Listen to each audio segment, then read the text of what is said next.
Selamat datang di Ladies Book Club. Barengan sama gue Peti. Dan gue Ida. Di episode ini kita akan ngobrol dengan bukan kita sih ya. Gue. Lu. Gue doang. Lu doang yang ngobrol sama narasumber yang sebenarnya udah jadi inceran kita berdua ya, Daya. Bener. Kalau lo ngincernya waktu itu buat apa tuh? Buat podcast Main Mata ya. Waktu itu masih versi audio nih di Spotify, Bun. Kalau lu? Kalau gue buat I Think I Wanna Date You, karena kan podcastnya soal relationship. Terus gue penasaran sama kisah cintanya Kalis dan Agus. Soalnya kalau di Twitter tuh gemes banget ya mereka berdua. Gemes. Tapi bukan yang cringe juga. Iya. Jadi kayak young adult yang apa adanya gitu. Mas-mas dan mbak-mbak gitu. Yang suka bikinin sambel gitu ya. Masak-masakin. Konten masak. Gemes-gemes sih.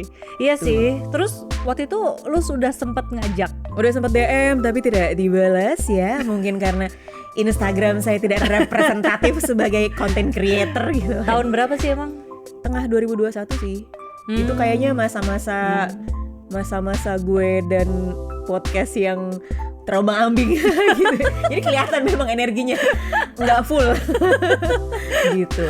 Oke, berarti masih bentuknya juga masih online Masih lagi, maksudnya audio kan masih iya, ya. Bener, masih audio. Oh iya. Dan ya siapa sangka gitu kan akhirnya malah ketemu langsung di Jogja lagi. Di Jogja pula, padahal ini gitu. Tidak kita rencanakan ya sebelumnya. Iya, nggak ya maksudnya kan gue direncanain. punya agenda sendiri sebelumnya, terus tiba-tiba lo juga ada agenda, terus oh ya udah kita bikin nih sesuatu gitu, sekalian ketemu sama narasumber yang ini. Sebenarnya Ladies Book Club ini juga dibikin karena kita resah akan diri sendiri ya. Gitu sih. Iya benar. Tapi itu obrolan untuk yang lain ya. Maksudnya kalau di episode ini sebenarnya kenapa akhirnya milih Kalis juga. Nah, kenapa lu tertarik sama Kalis? Pertama, gue baca buku-buku dia, termasuk buku yang ini nih yang judulnya Sister Villa, You'll Never Be Alone. Terus ada buku Muslimah yang diperdebatkan. Dan selain itu kan gue memang follow sosial media ya, dari Twitter, Instagram. Konten-kontennya tuh tajam, terus juga penuh kritik. Dan gue merasa harus gue ikutin gitu. Sebagai pembelajaran buat gue juga, sebagai arena belajar bahwa lu tuh bisa loh kalau jadi content creator dengan jadi diri sendiri, nggak usah takut diserang netizen karena itu pasti akan menyerang gitu. Iya. Bagaimana cara Kalis menghadapi followers dan segala macam juga ya banyak belajar di situ sih. Iya, soalnya di Instagram sama di Twitternya dia sering sekali menjadi viral gitu ya. Kayak kalau nge-tweet apa langsung reply-nya banyak. Iya, komennya banyak banget juga kalau di Instagram. Dan sama terpukau sama tulisan-tulisannya sih kalau menurut gue. Kebetulan kan lu udah baca dua-duanya berarti udah baca dua-duanya, dan menurut gue tulisan-tulisannya tuh relevan karena ya kan satu agama ya, gue sama agama Islam gitu. Dan merasa bahwa isu-isu yang dia angkat, oh iya gue mengalami juga nih kayak gini gitu. Ada hal-hal yang belum pernah terblow up di media gitu ya, dalam konteks agama. Terus ternyata ada Kalis yang berani bersuara, itu tuh bikin orang-orang yang relate sama nasib ini sama oh iya gue ada temennya ya, oh bener nih gitu sih Pet. Berarti yang dia suarakan tuh maksudnya menyuarakan isi hati orang banyak juga gitu ternyata, kan. gitu kan. Dan gue juga ngerasanya meskipun gue sama Kalis ya maksudnya tidak berasal dari keyakinan yang sama gitu ya. Sudah jelas. Dia yakin lo enggak? Gitu maksudnya. Iya benar. Tapi ya itulah kan dia maksudnya aktivisme dia kan dari sudut pandang perempuan muslim gitu ya. Iya. Gitu. Tapi gue juga merasa apa yang dia sering suarakan, maksudnya yang dia sering bahas itu isu-isunya juga lebih ke perempuan in general. Iya, nggak terbatas agama juga sebenarnya. Lama-lama akhirnya meluas kan. Jadi ya itu dia juga makanya kenapa gue penasaran. Dan senang sekali mendengarkan obrolannya karena ternyata anaknya kocak ya. Lucu dan apa adanya gitu ya. Emang mbak kabupaten biasa. Lucu juga sih. Bener. Iya sih makanya. Jadi ya udah coba langsung aja ya biar tidak penasaran lagi. Dengerin aja atau tontonin langsung aja obrolannya Ida sama Kalis. Yuks. Halo Mbak Kalis. Halo. Akhirnya kita ketemu juga ya di Jogja. Yes. Thank you buat undangannya. Iya, sama-sama. Jadi waktu itu sebenarnya ini flashback sedikit. Dulu aku sebagai host I Think I Wanna Date You sempet nge-DM. Tadinya pengen ada cerita cinta antara Mbak Kali sama Mas Agus gitu. Terus kayaknya nggak kebaca kali ya. Jadi Sorry. kita dipertemukan di momen ini. Memang ada masanya sih, ada momennya gitu ya. Gitu. Nah, gimana nih Mbak Kali sekarang lagi sibuk apa? Pekerjaan yang sehari-hari ya, nulis, kemudian memfasilitasi berbagai pelatihan buat isu gender dan toleransi, kemudian juga masih mengelola toko buku. Iya, di Akal Buku. Sisanya masak aja sih di dapur. Masak sambal ya, Yes. tentunya. Kalau teman-teman di Twitter ngikutin Twitternya Kalis Mardiasi pasti ada konten makanan yang engagementnya lumayan gede biasanya ya kan. Nah, oke, mungkin berawal dari buku dulu deh ya, karena aku udah baca bukunya Mbak Kalis yang Muslimah yang diperdebatkan, terus sama Sister Villa. Tadinya aku tuh berencana setelah baca buku itu, bukunya mau aku estafetkan ke adikku yang lagi di pesantren gitu. Nah, ngomong-ngomong soal pesantren, jadinya kan pengen tahu juga nih, Mbak Kalis tuh dulu di pesantren itu atas kemauan sendiri atau keinginan orang tua? Karena di keluarga aku nih, anak-anaknya disuruh ke pesantren gitu. Tapi aku memilih untuk tidak waktu itu, karena kayak aku pengen ke sekolah favorit, ke SMA favorit gitu-gitu. Jadi ya di keluarga cuman aku nih yang nggak ke pesantren gitu. Nah, sementara Mbak Kalis tuh gimana awalnya? Sepertinya aku terberkati dengan bapak yang oke punya gitu ya. Jadi itu arahan bapak. Aku menganggap bahwa dulu pendidikan agama itu sesuatu yang penting juga ya untukku. Karena aku memang mendapatkan dunia baru gitu di situ dan mendapatkan banyak pengetahuan baru. Yang Misalnya apa? Banyak dong, kayak aku kan solihah ya Bu ya, jadi Sebagai muslimah, akhlak, pandangan terhadap dunia gitu. Terus banyak hal aku kira yang termasuk di bagaimana bahan bakarku untuk menulis buku Muslimah yang diperdebatkan ya, yang pada akhirnya aku mempertanyakan banyak hal. Itu tentu saja tidak akan terjadi andai kata aku tidak menempuh pendidikan agama di madrasah atau pesantren kan. Dan karena itulah justru modal berpikir kritisnya. Itu pilihan gitu. Mbak Kalis sendiri ke pesantren? Dianterin sama bapak, tapi setelah itu bahagia gitu karena ngerasa banyak sekali transfer knowledge dan pengalaman baru yang didapat ya. Nah, berarti kalau setelah dari pesantren itu Mbak Kalis ngapain tuh setelah lulus? Ya, aku jadi orang yang biasa aja karena setelah itu aku kuliah di sebuah perguruan tinggi negeri yang menjadi anak-anak muda yang biasa ya. Jadi aku Mbak-mbak biasa lah ya. Mbak-mbak biasa ya. Aku ngekos, kemudian pergi ke kampus, kemudian sok ngaktivis di banyak organisasi gitu ya. Dan sesekali mendatangi kajian-kajian karena pada saat itu masih haus dahaga akan liko gitu ya. ilmu agama juga gitu. Bener. Tapi pada dasarnya aku mbak-mbak kabupaten yang kemudian mengalami banyak kebingungan di sebuah kota gitu. Aku di Solo pada saat itu gitu. Kebingungan atas apa nih? Banyak hal karena mungkin kalau di mbak-mbak kabupaten itu kan dulu semua serba homogen ya. Jadi melihat orang penampilannya ya seperti itu gitu ya. Terus cara mereka memandang dunia juga sama gitu kan. Sedangkan ketika di kota misalnya kalau bicara kebudayaan tentu saja ya kita baru di level kosan aja bertemu dengan banyak sekali ragam orang ya dari kota yang berbeda-beda dengan kebiasaan yang berbeda-beda gitu. Ada satu pengalaman misalnya ketika kita kan ada sholat jamaah gitu, terus ternyata cara mereka beribadah itu berbeda gitu denganku. Dan kayak langsung apa ya ada gesekan di situ misalnya itu di level kosan gitu ya. Terus di kampus juga kan menyaksikan berbagai ragam cara orang mengekspresikan keagamaannya gitu, cara orang mengekspresikan pikirannya gitu. Jadi menantang dan cukup menjadi sejarah yang menyenangkan. Nah, tapi pas udah tahu, oh ternyata ada yang beda ya. Itu tuh reaksi apa yang muncul pertama gitu sebagai seseorang yang ya tadi ya mbak-mbak kabupaten terus ke kota ya sama dulu juga aku gitu tuh maksudnya kayak oh gitu tapi kemudian jadi bingung, jadi bertanya atau jadi apa nih? Aku anaknya tuh apa ya, kayak selalu ingin tahu gitu. Jadi misalnya nih mau pulang niatnya dari kampus gitu, terus tiba-tiba di emperan masjid tuh kok ada rame-rame ya, lagi diskusi apa. Aku akan selalu menjadi orang yang mendekat di diskusi itu dan duduk gitu ya? di situ. Iya. Terus misalnya ada poster apa di mana-mana gitu yang nempel di apa jurusan gitu ya. Oh, ada ini gitu. Barangkali itu ada faktor mahasiswa miskin juga di situ. Jadi latar belakang kemiskinan itu membuatku nggak bisa ke mall atau membuatku nggak bisa nongkrong ke bioskop gitu ya.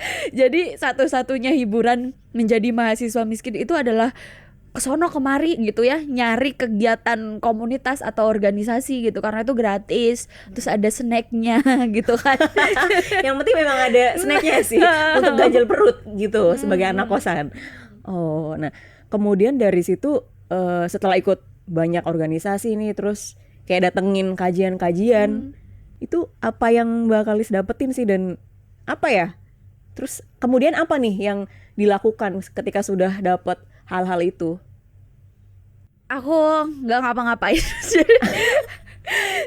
Tapi hobi aku adalah menulis memang gitu. Jadi saya menulis sejak semester 3 di kampus, dan aku menulis di koran-koran lokal ketika itu. Kayak ada 2 koran lokal di Solo yang lumayan outstanding pada zamannya. Bonafit lah ya. Gitu.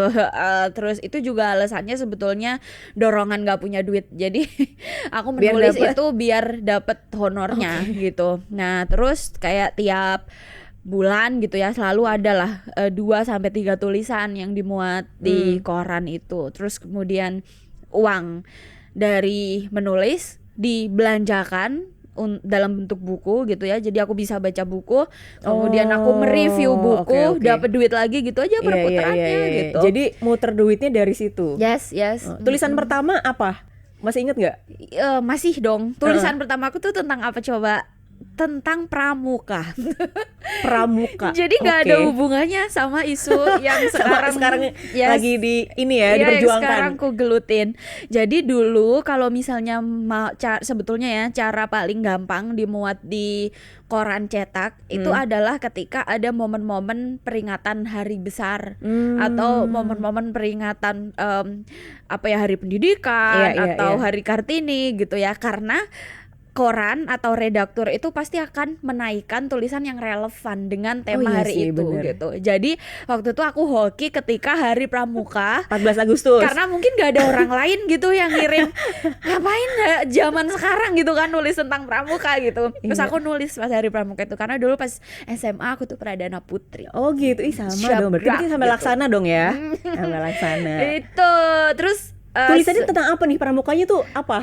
Ini sih kritik-kritik gitu tentang gerakan pramuka. Jadi kayak biasanya di gerakan pramuka kan trainingnya militer banget gitu ya, yang itu nggak relevan gitu dengan zaman sekarang gitu ya. Jadi kayak kritik pramuka tuh udah harus di lebih kreatif gitu biar engage ke anak-anak muda dan kebutuhan di masa depan gitu.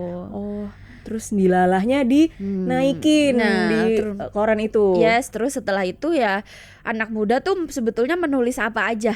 Jadi ketika mahasiswa itu kan bacaan kita kan tidak langsung mengerucut ya sebetulnya. Karena kita sedang mencari jati diri. Dan sebetulnya kalau misalnya ada anak muda yang nanya ke aku, Mbak, aku harus baca apa ya biar menjadi expert gitu ya, itu justru nggak aku sarankan gitu, karena kamu anak muda, justru anak muda itu harus membaca sebanyak-banyaknya dan membaca semua isu gitu ya. Misalnya kali itu yang aku lakukan di dulu gitu, misalnya kayak sok-sokan banget dulu isu politik dilahap, isu ekonomi dilahap, sosial budaya masuk gitu kan, padahal dulu kuliahnya latar belakangnya pendidikan gitu. Dan ya begitulah gitu, kayak anak muda itu udah bener kalau jadi kritikus semua isu gitu. Nah nanti setelah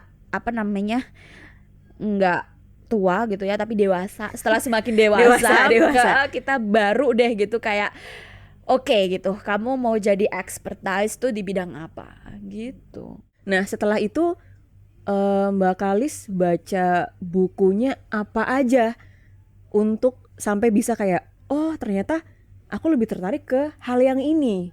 Mungkin kalau ngomongin soal ke SJW-an yang jiwa yang melekat hari ini Iya, gitu iya. ya. Aku tuh sering mengevaluasi diri ya. Dorongan untuk selalu menegakkan keadilan ini dari mana gitu kan ya. Tapi kalau aku inget-inget ternyata aku itu cukup banyak baca buku-buku biografi tokoh-tokoh gitu loh. Kayak founding fathers negara ini, gitu. kayak biografinya Soekarno, terus kemudian biografinya Muhammad Hatta yang dia tulis sendiri, yang 3 jilid itu, kemudian biografinya Buya Hamka, terus Hos Cokro Aminoto itu aku suka banget dulu. Kayaknya yang mempengaruhi jiwa SJW ku paling besar tuh Hos Cokro Aminoto. Terus Tan Malaka ya, gimana dia sangat menggebu-gebu gitu kan.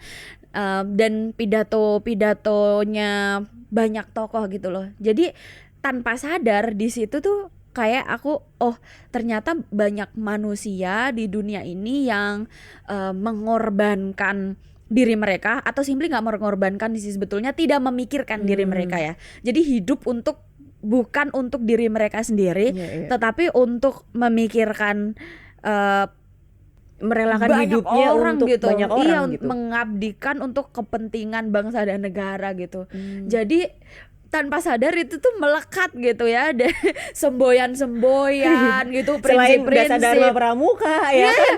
Dari sini Udah juga. bersifat militer nih dari ini apa namanya pramuka. Terus kemudian baca biografinya pahlawan-pahlawan itu kan. Jadi dari situ sebetulnya, dan dulu belum banyak kenal tokoh perempuan karena tokoh-tokoh perempuan itu jarang sekali ditulis, kecuali Kartini ya. Banyak banget kalau baca literatur tentang Kartini tuh banyak gitu. Terus kemudian jiwa ke-SJW-anku muncul itu juga karena bertemu bumi manusianya Pramudia Anantatur gitu. Jadi kayaknya feminis pertama yang ku kenal itu adalah Nyai Ontosoroh. Gitu ya, aku sangat mengagumi bagaimana Pram yang walaupun dia seorang laki-laki, dan aku heran banget kenapa dia bisa memunculkan karakter seorang Nyai Ontosoroh yang gila sih gitu ya. Dia secara identitas nih dia tuh istri kolonial gitu kan, kayak istri siri gitu, tapi dia tetap memberontak gitu dan memiliki dan dia punya power, daya kritis, punya power gitu ya, mengendalikan dan merebut, mengklaim semua sumber daya ekonomi dari suaminya itu gitu.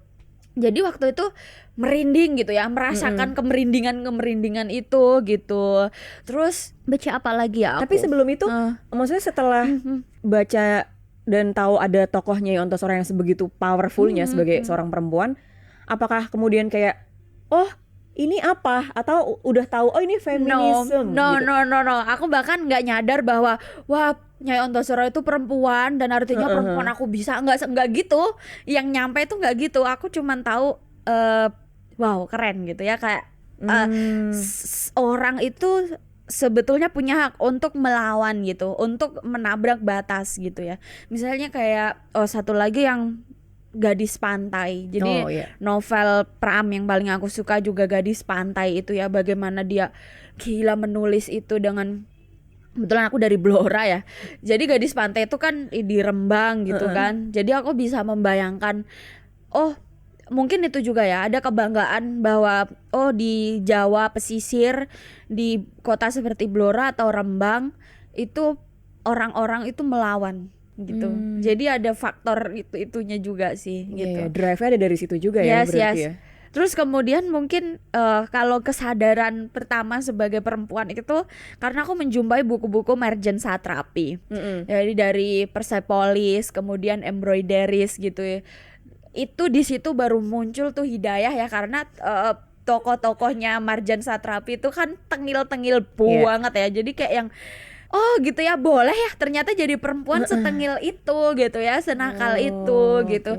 Itu kalau apa namanya Marji itu kan dia nggak cuma melawan ya, tapi dia itu melawan dengan mengerjai orang gitu loh, dengan cara-cara yang tengil deh, malah ada cara dia sendiri, cara-cara gitu. yang berdosa gitu.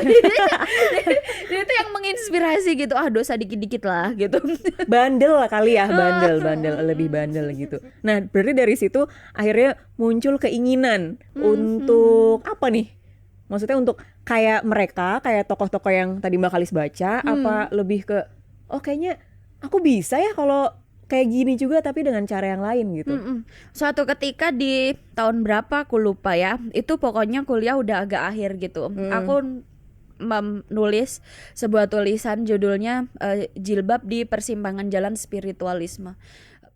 Itu tema yang aku sampai di waktu itu ada Facebook gitu ya, aku di chat secara langsung oleh redakturnya Solo Post via Facebook gitu. Jadi dia yang menghubungiku lebih dulu dan mengatakan bahwa saya suka banget baca tulisan kamu karena tema ini itu jarang banget muncul di kolom gagasan kami. Jadi Solo Post halaman 4 gitu. Terus oh ya gitu ya, dan aku waktu itu sebetulnya aku cuman menyampaikan pengalaman sebagai orang yang berjilbab yang kenapa sih itu kayak mempertanyakan gitu, kenapa sih kalau orang berjilbab itu seolah-olah nggak bisa masuk ke circle-circle kesenian.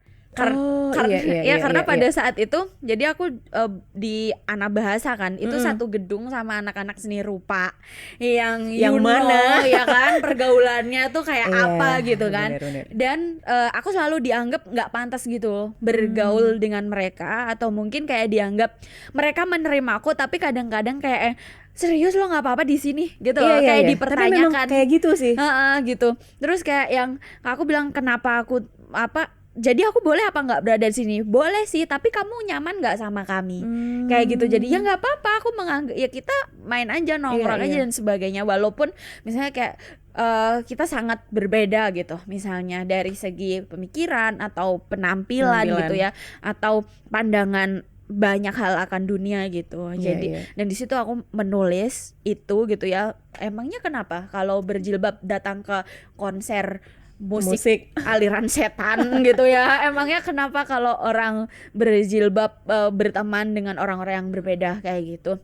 Dan dari situ waktu itu gitu ya, di tahun itu memang isu konservatif turn kalau di dalam kajian-kajian sosial budaya dan keagamaan tuh emang lagi naik juga gitu ya. Jadi udah mulai muncul tuh ceramah-ceramah di YouTube misalnya kalau di isu perempuan itu yang mengembalikan perempuan ke dalam rumah. Gitu ya. Jadi kayak perempuan tuh nggak boleh ada di ruang publik gitu ya, perempuan itu satu langkah keluar dari rumah itu diikutin setan dan sebagainya. Jadi konservatif turn itu udah mulai naik gitu ya. Terus aku mempertanyakan banyak hal ketika itu gitu, karena banyak dari teman-temanku yang sesama muslimah itu mulai muncul postingan aneh-aneh mereka. Misalnya apa di tuh? Facebook gitu. Jadi kayak mereka keluar dari pekerjaannya gitu. Terus tapi setelah mereka keluar dari kerjaannya di Facebook adalah menakut-nakuti perempuan lain yang bekerja agar sama-sama keluar dari pekerjaannya seperti mereka gitu. Maksud aku ya udah, kamu nggak apa-apa gitu memilih untuk keluar dari pekerjaanmu, tapi jangan tiap hari menge-share konten-konten yang menakuti perempuan lain seolah-olah orang perempuan yang ada di ruang publik tuh penuh dosa gitu. Jadi ya menangkap banyak hal ketika kok gini ya gitu. Jadi dari dari pengetahuan bahwa tadi ya dibekali oleh biografi Kartini gitu ya, oleh Nyai Ontosoro yang melawan gitu kan. Kemudian udah mulai baca Nawalel Sadawi kayak gitu-gitu. Terus loh kok permasalahannya mirip-mirip ya gitu ya, kayak perempuan terpenjara, perempuan nggak boleh punya pilihan gitu. Terus ketika perempuan punya pilihan selalu jatuhnya dosa atau dianggap melanggar norma masyarakat gitu. Jadilah waktu itu kayaknya aku harus terus menulis di isu yang ini deh, karena nggak banyak gitu yang masuk ke tema ini gitu. Tapi waktu itu berarti masih kuliah dong? Iya, udah sejak kuliah. Jadi tulisanku yang viral pertama kali di mojok.co yang tulisannya sebuah curhat untuk girl band hijab syar'i. Nah itu waktu dulu ya, itu tahun 2015. Zaman dulu tuh viral di Twitter tuh susah. 2015 tuh belum segampang sekarang gitu viral di Twitter. Dan tulisan itu tuh dalam satu hari dibagikan lebih dari 18.000 kali. Artinya pembacanya berlipat-lipat kali daripada itu gitu. Dan wow gitu, kayak waktu tuh wow banget. Kenapa ya? Apa yang membuat orang itu ternyata punya keresahan yang sama gitu. Karena dari komentar orang kayak Mbak, aku juga ngerasain hal kayak gini tahu gitu. Kayak itu kan tulisan berbicara bahwa kayak aku yang di pesantren pakai jilbab sejak kecil, ya udah ya kerudungan aja gitu. Tapi kenapa tiba-tiba pas kita dewasa tiba-tiba ada yang disebut kerudung yang syar'i, ada yang disebut kerudung yang enggak syar'i. Seolah-olah loh, berarti yang selama ini aku pakai apa dong yang udah melekat di diri aku dari kecil ini gitu ya. Jadi bahkan ada bukunya juga sih kayak jilbab gaul, itu juga ada pernah. Dan itu term-term itu memang muncul begitu aja ya? Iya, padahal kalau di pesantren dulu tuh jipon, jilbab poni. Iya, dan itu kayak udah biasa gitu. Iya, tapi kan loh kenapa ya sekarang kayak kalau punya pilihan berpakaian yang berbeda itu selalu kayak dosa dan kamu sangat tidak diterima dan dipertanyakan gitu. sama orang lain pasti kayak, kenapa kerudungnya begitu? Kenapa kerudungnya begitu? Gitu kan. Ya akhirnya battle-nya jadi di situ sih karena aku ngerasa nggak ada yang bisa mewakili diri kita untuk memperjuangkan kebebasan kita sebagai individu kalau bukan kita sendiri yang berjuang gitu. Misalnya kayak kamu dikatain kamu masuk neraka lu, kamu nggak boleh begini lu gitu, itu kan nggak bisa diwakili orang lain gitu. Jadi orang mungkin ngerasa bahwa Mbak Kalis makasih ya udah menyuarakan ini. No, aku menyuarakan untuk kebebasanku sendiri sebetulnya. Memang tidak untuk orang lain gitu ya sebenarnya, tapi dari diri sendiri ya. Tapi Mbak Kalis merasa kayak dikuliti nggak? Maksudnya pas lagi nulis tentang keresahan yang dialami gitu kan, itu ngerasa kayak aduh nih gimana ya nanti keberterimaan ke masyarakat atau pembacanya gitu loh. Setiap proses menulis tentang pengalaman menjadi perempuan tuh selalu menyakitkan ya, dan ternyata selalu traumatik gitu. Jadi ketika aku kemudian mengingat-ingat banyak sekali pengalaman-pengalaman di masa lalu yang kita terima sebagai perempuan muslimah gitu. Misalnya di masa kecil kita kan mendengar ceramah ya, seringkali muslimah itu akan masuk surga tanpa kunci gitu ya, langsung masuk surga maksudnya. Itu hanya kalau kamu menjadi istri yang melayani suami, istri yang taat suami gitu. Dan kemudian aku menelusuri apa ya dampak dari mendengar pengetahuan itu gitu ya. Dan itu kemudian aku jadi sangat triggered gitu, karena aku menyadari kayak sejak SMP gitu, SMA gitu. Kalau dipikir-pikir memang gitu, aku kemudian hidup menjadi perempuan muslimah yang dalam pikiran aku adalah gimana menjadi perempuan yang baik itu in a way baik yang disukai laki-laki gitu. Karena kan dari ibu juga kan bilang baik, jadilah perempuan yang baik gitu, agar kamu tuh dipilih laki-laki yang baik gitu, yang diharapkan masyarakat gitu kan. Terus di SMA gitu, misalnya organisasi keislaman gitu ya, itu kan mendidik kemuslimahan itu untuk mempersiapkan kita tuh menjadi istri yang diharapkan laki-laki dan masyarakat yang dengan nilai-nilai maskulin gitu ya, yang perempuan ideal menurut masyarakat lah ya, yang taat gitu ya. Nah itu gitu, dan ternyata itu proses yang cukup traumatis. Jadi setiap kali menulis itu sebetulnya prosesnya nggak mudah gitu. Ada malam-malam dimana aku merinding sendiri gitu sebetulnya. Jadi kalau yang keluar mungkin teman-teman tuh kan nangkapnya tulisan Kalis tuh galak, Mbak. Tulisan Mbak Kalis tuh marah-marah. Tonnya itu yang sampai ke pembaca tuh selalu marah-marah tulisan tuh. Tapi sebetulnya tuh melewati malam-malam yang aku sedih sendirian gitu ya, menguak banyak trauma gitu yang, dan kayak ya ampun, mungkin kalau dulu aku nggak hidup misalnya belasan tahun dengan kepercayaan yang seperti itu, aku pasti bisa lebih gitu ya, kemerdekaan itu loh. Jadi perasaan bebas merdeka itu kan nggak bisa digantikan oleh apapun gitu. Jadi mengingat bahwa ternyata di masa lalu kita itu hidup karena untuk menjadi pribadi yang sudah ditentukan oleh norma masyarakat, oleh norma yang diharapkan itu gitu ya. Itu gila loh, itu trauma banget loh gitu, mengingat-ingat kayak gitu.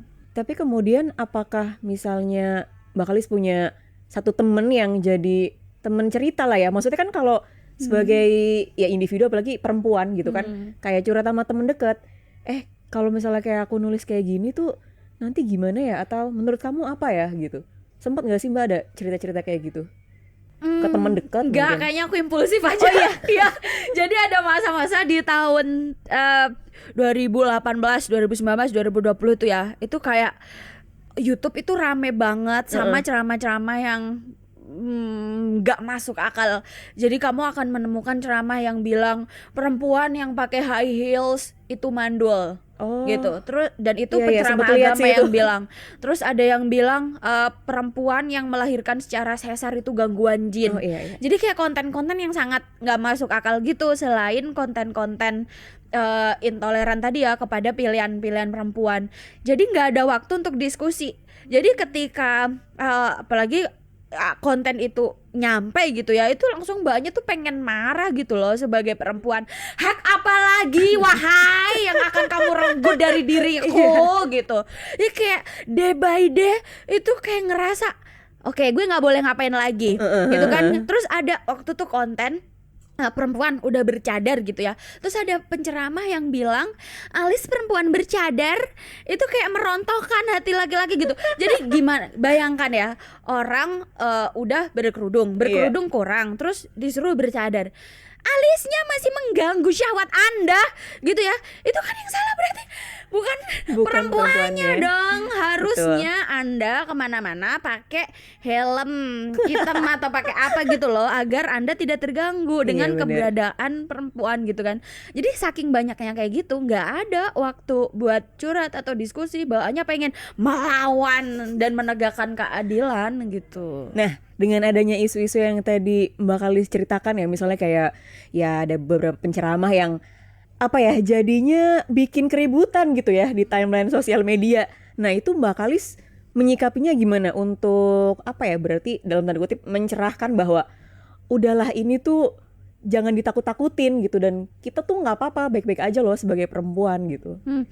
Awalnya sebetulnya nggak mudah karena banyak orang yang tidak berani untuk menyuarakan itu, karena dianggap semua orang yang ngomongin agama ya dengan atribut yang agama gitu, itu seolah-olah dianggap punya otoritas gitu kan.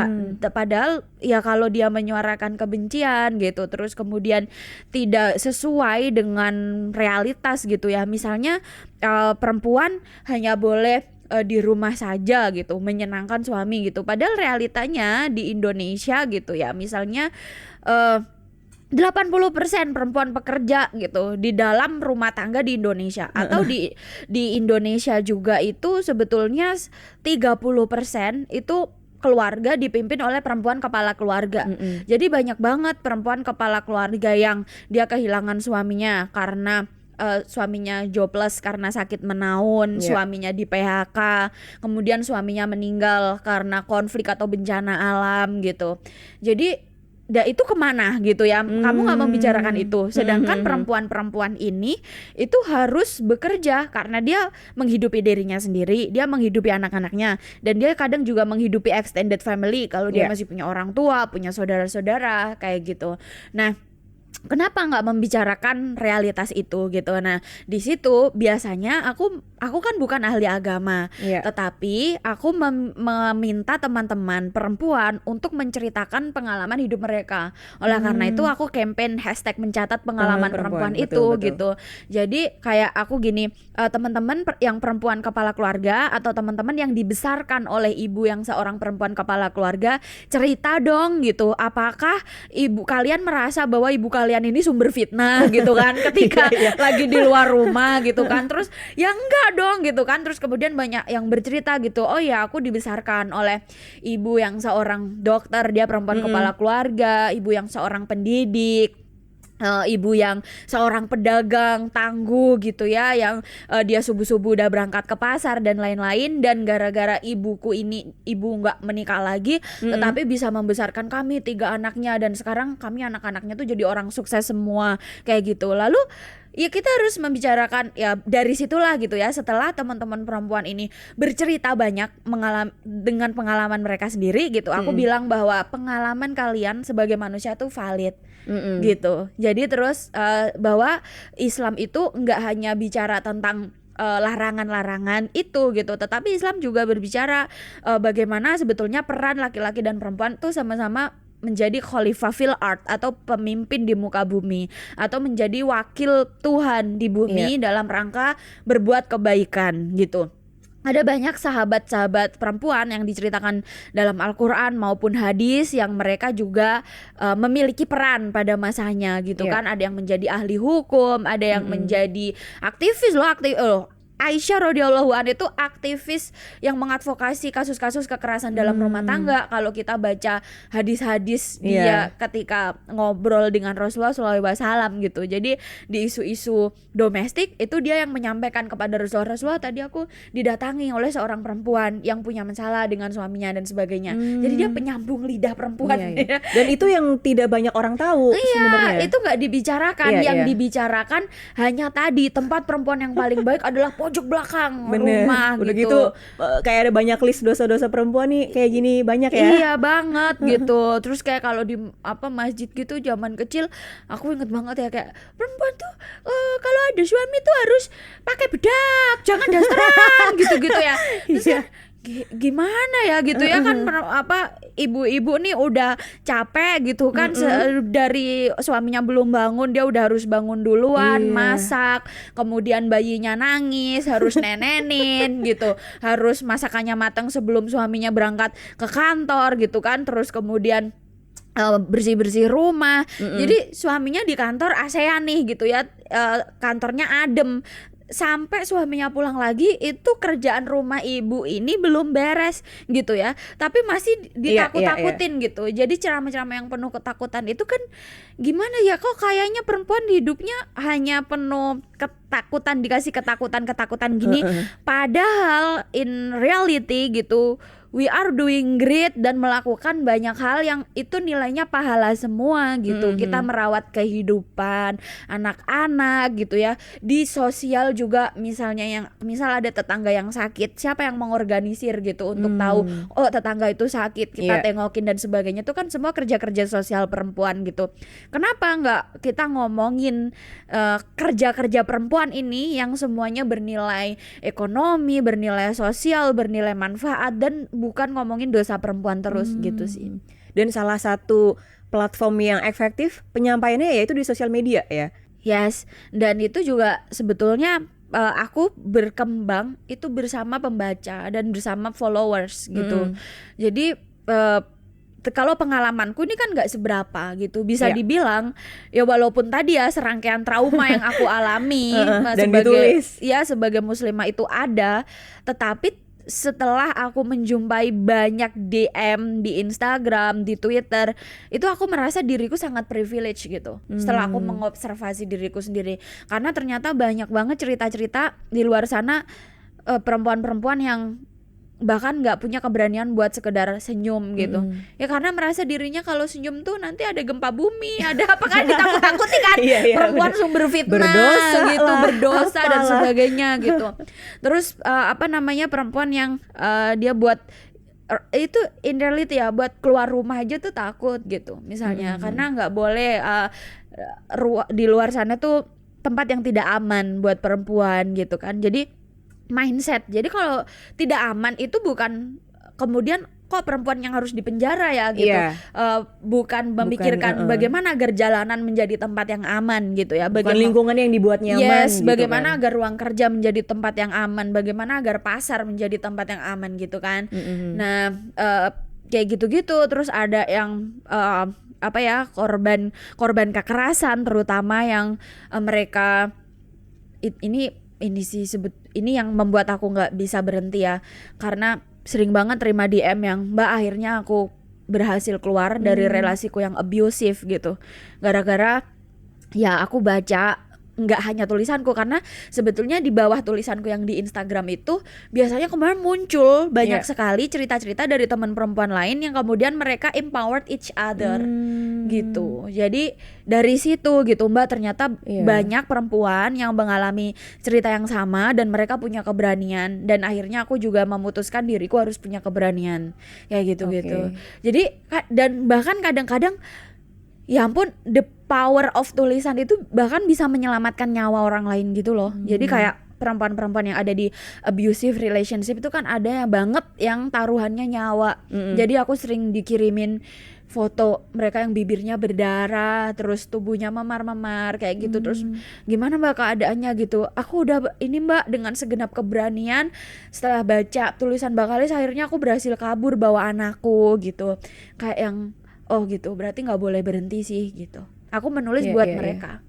Akhirnya seiring berjalannya waktu menyadari bahwa ternyata yang saya lakukan nih berguna ya buat orang lain di luar sana. Akhirnya tidak ada batas geografis lagi gitu kan. Maksudnya entah ini di kota mana. Betul. Terus dan sebetulnya pengalaman perempuan itu kan sama di seluruh dunia. Ternyata. Ya, kamu tahu nggak minggu lalu itu di Uttar Pradesh, India, itu memang salah satu wilayah di India yang masih sangat jahiliyah gitu ya.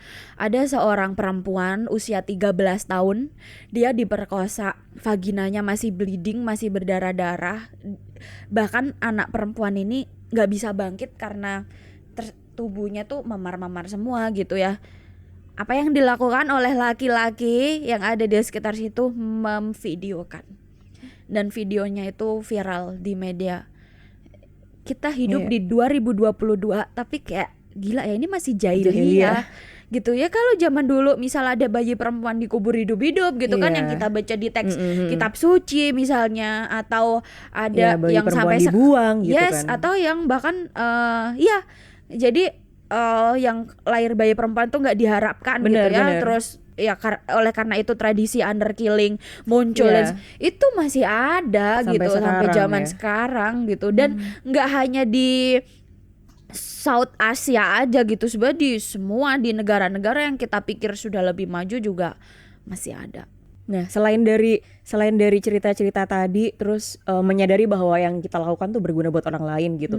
Ada nggak masa-masa yang mungkin apa ya, karena terus menerus dan repetitif jadinya overwhelmed, terus kok kayak capek ya, tapi apa yang kemudian bikin ya udah ayo kita lanjut terus gitu? Apakah harus ada support system di lingkungan Mbak Kalis, harus gimana nih?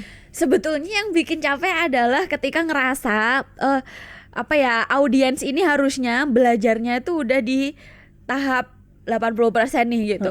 Tapi kayak harus mundur lagi kayak Jadi ketika misalnya kita bicara kesetaraan terus tiba-tiba ada laki-laki yang muncul, lu angkat galon sendiri gitu. Mau setara, angkat tuh galon sendiri gitu kan. Buset, ini kan materi yang aku sampaikan 5 tahun lalu gitu, tapi ada yang belum mengerti gitu. Misalnya ketika kita bicara kesetaraan tuh, definisi kesetaraan tuh apa, misalnya kayak dan gitu. itu masih ada terus menerus ya? Masih ada. Jadi kayak yang kemarin lah, misalnya kayak yang ketika bicara kekerasan seksual tuh ada perkosaan nih, siswi SMK yang lagi kerja lapangan, terus kemudian diperkosa oleh tenaga honorer di Dinas Perhubungan. Terus media tuh nulisnya diperkosa 3 kali sepanjang malam. Terus di Twitter ada seorang laki-laki yang nyaut, kalau 3 kali sih berarti menikmatin. Harusnya setelah 1 kali dia lari dan lapor. Jadi komentar-komentar yang penuh kebodohan semacam itu gitu ya, itu yang membuat nggak bisa berhenti gitu. Nggak capek juga, energinya ada terus gitu. Karena kadang-kadang mikirnya kalau saya capek, teman-teman yang menjadi korban kekerasan tuh lebih capek gitu. Bahkan mereka nyawanya terancam gitu. Jadi yang kalau aku cuma nulis, cuma posting di Instagram sih nggak ada apa-apanya. Nggak ada apa-apa gitu. dibanding mereka yang mengalami mereka itu yang ya. memang mengalami pengalaman kekerasan. Oh gitu. Nah terus pernah nggak nih Mbak Kalis mengalami kegagalan dalam hidup gitu? Ada titik terendah, terus bangkitnya gimana? Kegagalan dalam hidup. Kan orang-orang mungkin kalau ngelihat di sosmed aja kan, wah cemerlang gitu ya, nulis terus produktif. Tapi kan ada hal-hal yang tidak diketahui di belakang proses itu tuh apa gitu? Pernah sih ada fase di mana aku mempertanyakan diri apakah aku harus terus menulis atau tidak, karena biasanya penulis perempuan itu selalu dipertanyakan. Jadi dulu biasanya nih munculnya tuh pas fase-fase musim politik gitu. Pemilu ya. Jadi kayak semua isu bisa dipelintir-pelintir gitu kan. Terus dan kita di-gaslight ya sebagai penulis perempuan tuh. Kayak penampilannya kayak gini ngomongin agama gitu misalnya. Dan kalimat-kalimat yang seperti itu yang sebetulnya membuat kita mempertanyakan kepada diri sendiri apakah saya layak untuk melanjutkan kerja ini gitu. Dan aku anaknya sebetulnya kayak apa ya, melankoli sih. Jadi sebetulnya sangat mendengar pendapat dari orang lain gitu. Aquarius tapi jiwanya Capricorn gitu ya. Main zodiak nih ya sekarang. Jadi kayak yang ini ya, misal aku dikatain orang lain tulisan kamu tuh jelek gitu ya, aku adalah tipe yang akan memikirkan itu sebetulnya. Jadi itu bikin berhenti apa bikin minder? Lumayan sangat berpengaruh sebetulnya, karena aku benar-benar mempertanyakan, oh iya nggak bermanfaat ya ternyata ya gitu ya, bener nggak sih gitu, lanjut apa enggak. Dan sebetulnya jadi kalau di gaslight tuh sebetulnya hati aku tuh kaleng kerupuk cepet rembes. Iya, jadi kayak gitu ada sih gitu. Nah terus gimana untuk kayak, iya kan kalau nggak dari diri sendiri yang memacu diri kan nggak bisa ngarepin orang lain juga kan ya? Apa ya, tapi kayak nggak bisa berhenti gitu loh. Kayak terus nggak bisa berhenti gitu. Walaupun tulisannya dikatain jelek apa segala macam dan bikin minder. Nggak tahu dorongannya dari mana, ya udah nggak bisa berhenti aja. Sampai sekarang ya tetap aja cerewet, tetap aja marah-marah di timeline. Walaupun banyak serangan dari netizen ya.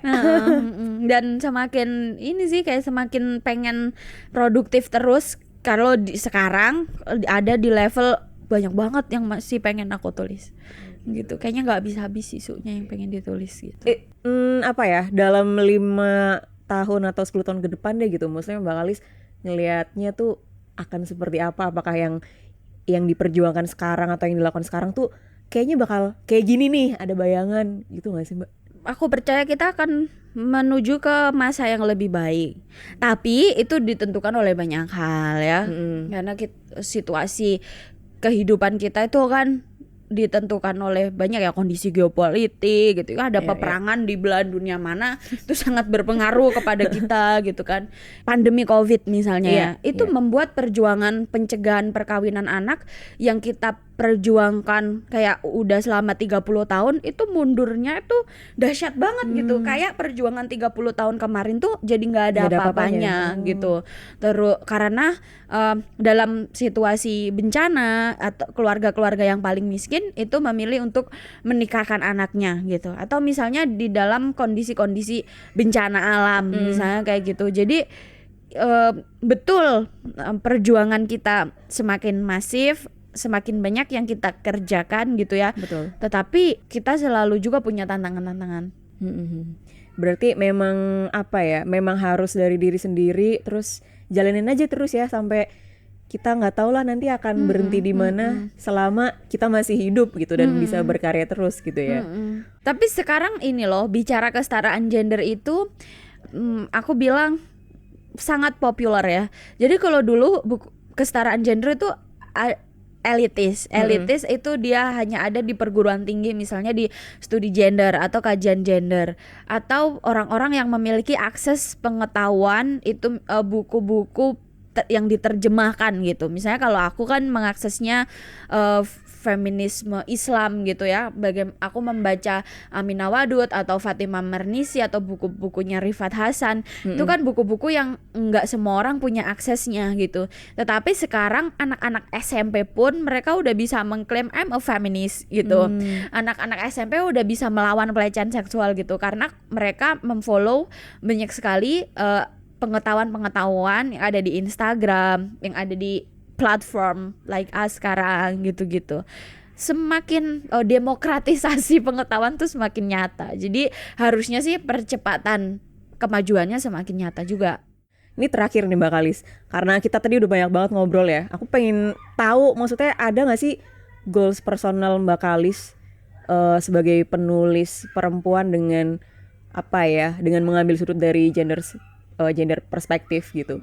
Ada yang belum dicapai kah tahun ini, terus pengen ngapain lagi nih di tahun-tahun berikutnya gitu? Sangat banyak dong. Jadi aku pengen lebih banyak menulis tentang perempuan-perempuan biasa ya, pengalaman perempuan-perempuan biasa. Karena seolah-olah kan orang-orang yang layak ditulis itu selalu orang-orang yang elitis ya, yang hebat, berprestasi, yang hero Iya, gitu ya. Padahal ada banyak juga misalnya kalau kita nih apa namanya di dunia industri apalagi gitu yang disebut empowered, we are empowered gitu ya, woman empowerment, itu pasti yang diundang tuh tokoh-tokoh dan sebagainya. Nah, padahal perempuan-perempuan yang mengalami pengalaman peminggiran, pengalaman tidak dipandang apa-apa gitu, sebetulnya mereka juga perempuan-perempuan yang hebat gitu. Jadi itu terus kemudian juga pengen meraih audiens yang makin lama tuh ya, pengen meraih audiens yang lebih muda gitu. Jadi emang kalau sekarang berapa audiensnya, umur berapa? Ya range-nya kan paling 18 35 gitu ya.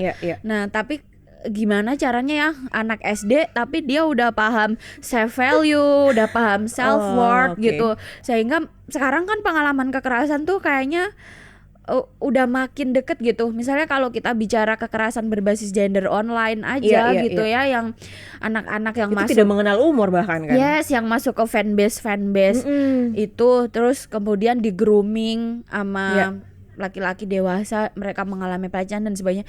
Banyak banget anak-anak SD yang mereka menjadi korban penyebaran konten intim tanpa persetujuan dan sebagainya itu.